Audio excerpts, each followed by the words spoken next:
Vodafone idea को लेकर एक बड़ी खबर निकलकर सामने आ रही है, जिसके चलते शेयर में तेजी देखने को मिली और जो भाव है वो 14 रुपए के पार निकल गया। अब इस तेजी के पीछे की वजह क्या है वो समझ लेते हैं। दरअसल इकरा ने वोडाफोन आइडिया के लॉन्ग टर्म लोन की जो रेटिंग है वो BBB यानी कि पॉजिटिव आउटलुक से यहाँ पर बढ़ा दी है और बढ़ाकर क्या कर दिया, A- यानी कि स्टेबल आउटलुक कर दिया है। और इसी की बिना पर यहाँ पर जो है एक पॉजिटिव स्थिति स्टॉक में देखने को मिल रही है। अब ये अपग्रेड इतना महत्वपूर्ण क्यों है? देखिए, क्रेडिट रेटिंग किसी कंपनी की वित्तीय स्थिति और कर्ज चुकाने की जो क्षमता होती है उसका आकलन करती है। जब कोई रेटिंग एजेंसी किसी कंपनी की रेटिंग को बढ़ाती है तो उसका मतलब क्या होता है? उसका मतलब ये होता है कि उसकी जो वित्तीय स्थिति है वो बेहतर हो रही है पहले के मुकाबले। यहाँ पे उसके भविष्य को लेकर देखेंगे तो भविष्य पे भरोसा जो है वो बढ़ता हुआ दिख रहा है और इसलिए रेटिंग एजेंसी जो है वो पॉजिटिव अपनी प्रतिक्रिया देती है।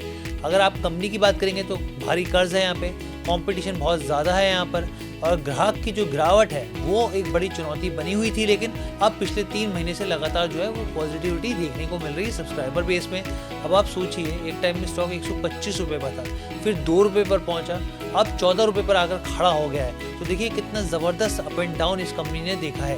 और ऐसे में अब धीरे धीरे करके स्थितियाँ जो सुधरती हुई वो दिख रही हैं यहाँ पे, लेकिन ये देखना होगा कि आगे की क्या परिस्थितियाँ बनती हुई दिखती हैं।